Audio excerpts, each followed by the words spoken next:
Signal over noise. Signal over noise, Rudolf. Thank you. Okay. Fire, fire, fire, run, everybody, there's a fire. How did that make you feel? Was the message clear? What's your communication style? After taking my assessment on communication styles, I realized that we often make the mistake of swapping signals with noises because they sound similar.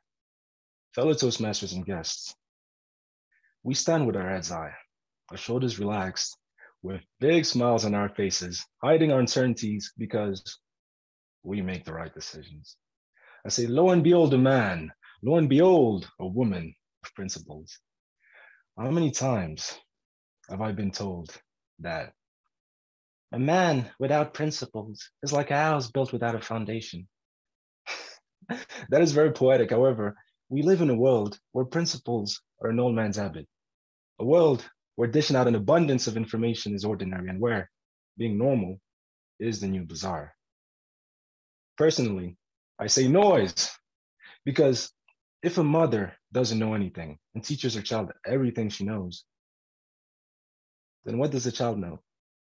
Sometimes we know too much, yet not enough.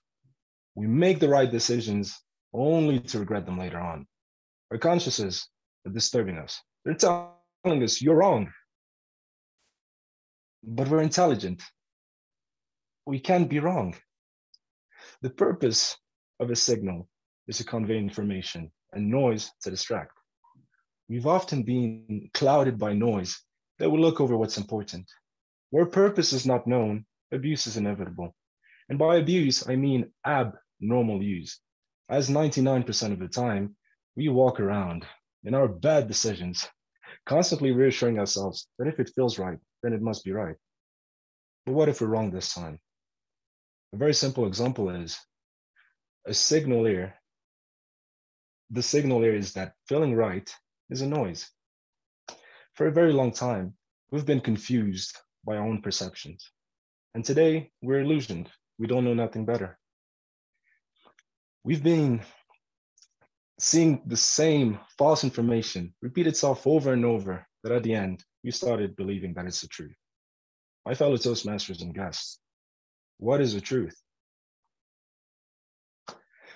A direct communication style is usually effective when it comes to passing information across. However, as a direct communicator, I will tell you that it has its own hindrances. I remember having, that was quite an experience. I remember being a course representative during my master's year, and I had to give one of my professors student-generated feedback. Oh boy, it was tough because as a direct communicator, once again, in my mind, I had to pass across the message and that's it. I had to tell her that nobody liked her and they thought that she was rude and unprofessional. It was very challenging because the majority of the feedback was negative. And I tried to find the tact, but I couldn't find it. I liked it to effectively communicate the feedback. So I told myself that in this situation, I have to pass across this message. I don't have to beat around the bush. I don't have to sugarcoat it or whatever words you can come up with. So I passed the message across. Oof, the atmosphere changed, believe you me. Everything and everyone went quiet. We couldn't look at each other in the eyes anymore. Everyone was feeling awkward, if I may. And then the professor decided to give us a piece of her mind. Ooh, boy, it was really sad, as in my mind, the message was, it was tactful. In my mind, the way I perceived it is that she took it the right way. But I was wrong. Oh boy, I was terribly wrong. And it was very sad because, well, just to cut the story short, if she had a gun, my fellow Toastmasters, I would not be here to deliver this speech. So anyways, This was a short speech that I named Signal Over Noise, as I realized that we often mistake signals with noises. A very simple example, maybe something can happen, and our intuition starts telling us that, oh yes, this is right, this must be it. Or a very simple example, when you meet a new woman, she must be the one.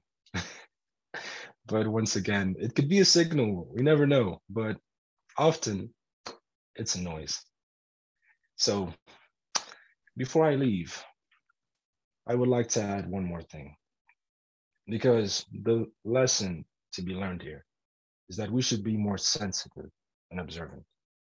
We should no longer make mistakes such as swapping signals with noises. Our eyes have been opened. And once your eyes are opened, you can see a little further than you're used to. And hopefully, well, fingers crossed, the next time I scream fire, I hope you'll be a few steps ahead of me. Over to you, Mr. Toastmaster.